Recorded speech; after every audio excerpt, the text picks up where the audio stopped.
Hi friends, welcome to Rohini creations. ఈరోజు మనం నరదృష్టి తొలగిపోవాలి అంటే ఏం చేయాలి ఏంటి అనేది తెలుసుకుందాము. అసలు నరదృష్టి అంటే ఏంటో మీకు తెలుసా అండి? అదేనండి, కంటి దృష్టి. అది దూరం చేయాలి అంటే ఏం చేయాలి ఏంటి అనేది ఇప్పుడు మనం తెలుసుకుందాము.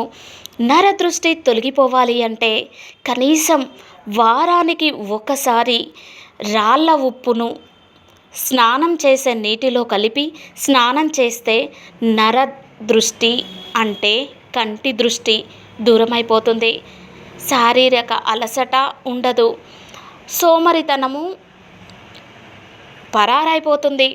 ముఖ్యంగా ఇది ఎప్పుడు చేయాలి అంటే పుట్టిన రోజులలో, అంటే మనం ఏ రోజైతే పుడతామో ఆ రోజు, లేకుంటే మంగళవారం చేస్తే కంటి దృష్టి తొలగిపోతుంది. ఇలా చేసి చూడండి. చేసి చూశాక ఆ నరదృష్టి పోయాక మీకే అర్థమవుతుంది. ఇక నరదృష్టి తొలగిపోవాలి అంటే ఇంకొక పరిహారం కూడా చెప్తానండి ఈరోజు.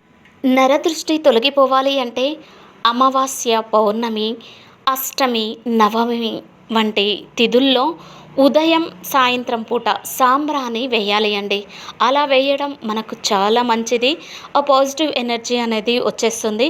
నెక్స్ట్ పచ్చ కర్పూరము, కస్తూరి పసుపు, అత్తరును అది ఈ వీటిని గోమూత్రంలో కలిపి అంటే మన ఇంట్లోనూ వ్యాపారం చేసే చోట చల్లితే కంటి దృష్టి తొలగి ఆదాయము లభిస్తుంది. రుణ బాధలు ఉంటే కూడా తీరుతాయి. Thank you for watching. ఇలాంటి వీడియోస్ ఇంకా కావాలి అంటే ఈ ఛానల్ని లైక్ చేయండి, షేర్ చేయండి, సబ్స్క్రైబ్ చేయండి.